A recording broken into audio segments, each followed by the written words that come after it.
Live and on your side, you're watching WBRC Fox 6 News Good Day Alabama. The wall's up, the lawsuit's been filed, so what does it all mean? I'll explain it. Well, a woman recently found after surviving a month in the woods is describing her ordeal.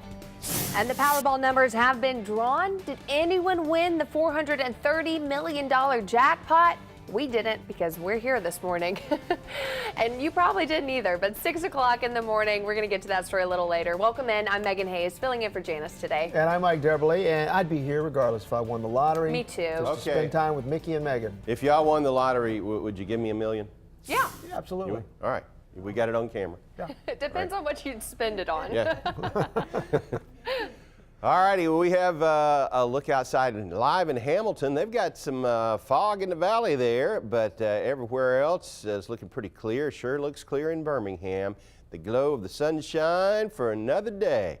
75 degrees. The dew point a little lower this morning, but we're expecting those humidity levels to ramp up this afternoon. There's our next storm system that is expected to weaken considerably as it moves through here tomorrow, and then it's going to set the stage for a dry but very hot weekend. So mostly clear skies. We've got temperature readings coming in the 70s. And here we go. Your first alert hourly forecast shows only a 20% chance of showers today. Those temperatures rapidly climbing, though, into the 90s by this afternoon. Feels like temperatures approaching triple digits in many, many areas.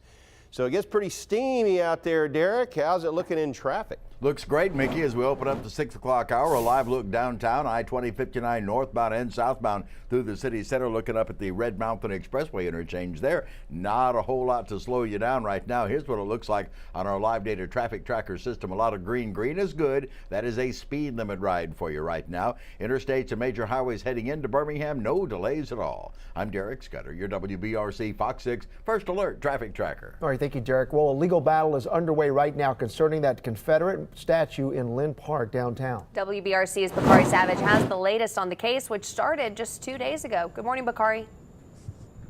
Hey, good morning, Megan. So that's when the wall was built, and then yesterday afternoon, a little bit before 3 o'clock, that's when State Attorney General Steve Marshall filed this lawsuit, basically saying that Mayor William Bell couldn't do this.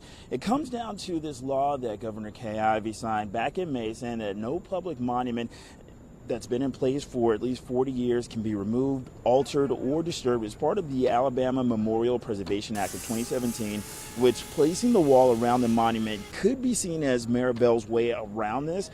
Former federal judge John Carroll talks about it.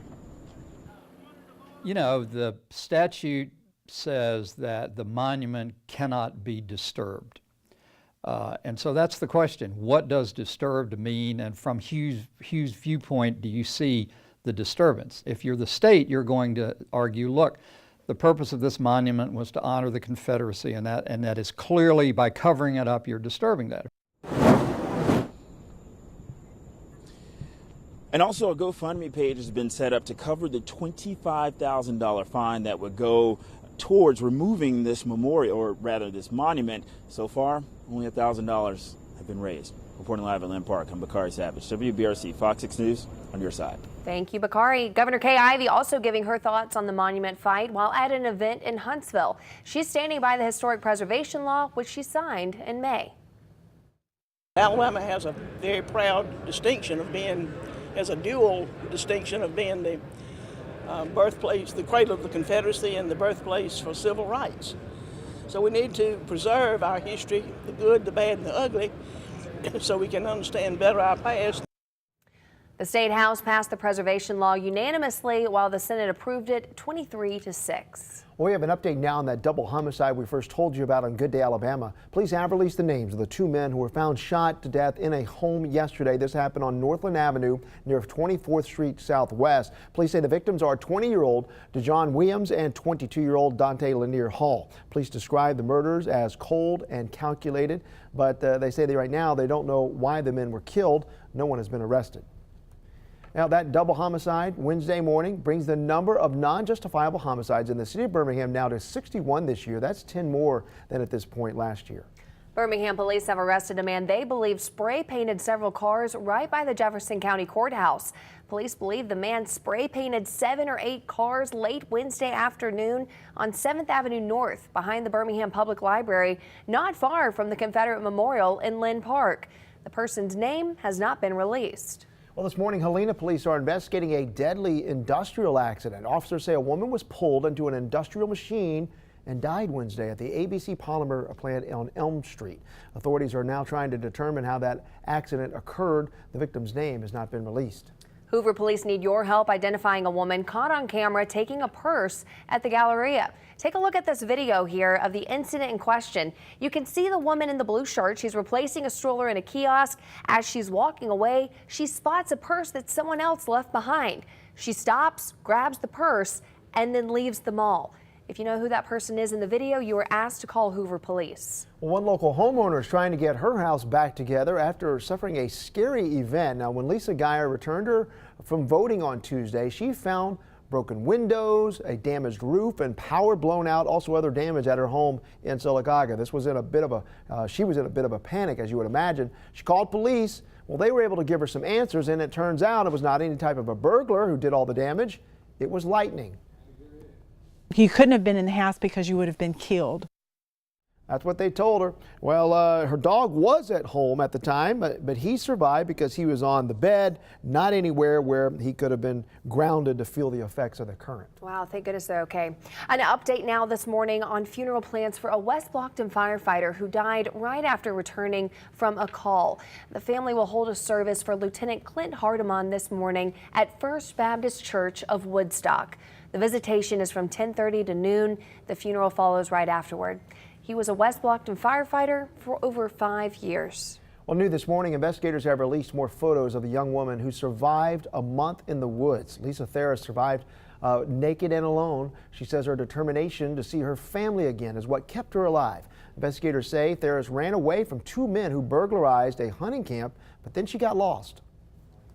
I'm just so happy to be home and recuperating. And I just thank everybody for the prayers and the support. It means a lot. Well, still not totally clear how Lisa ended up naked and lost in the woods, but 2 men questioned in her disappearance remain in custody. No other information has been released. Sorority recruitment ends this weekend at the University of Alabama, and some of the women involved in the process say that the process now is more diverse than ever. In 2012, only 2 black students were members of Alabama's Panhellenic Association. In 2016, 25 of the 246 minority women who accepted bids on bid day were African American. This current year, we've actually experienced our first 3 African American presidents for any sorority on campus, which is a huge deal, a huge accomplishment for us.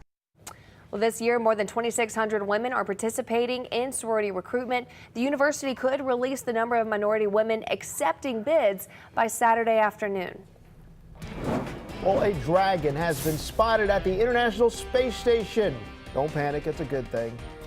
And a little bit later, a woman finds a lost engagement ring more than a decade later in a very strange place. Mickey? Diamond ring's got a big carrot. Hey, we're in the 70s out there right now, but the heat is on for the next few days. Grab a glass of cold water and we'll be right back. Who we watching, announcer man? You're watching WBRC, Fox 6 News, part of the Raycom News Network, Alabama's news source. We're proud to be on your side.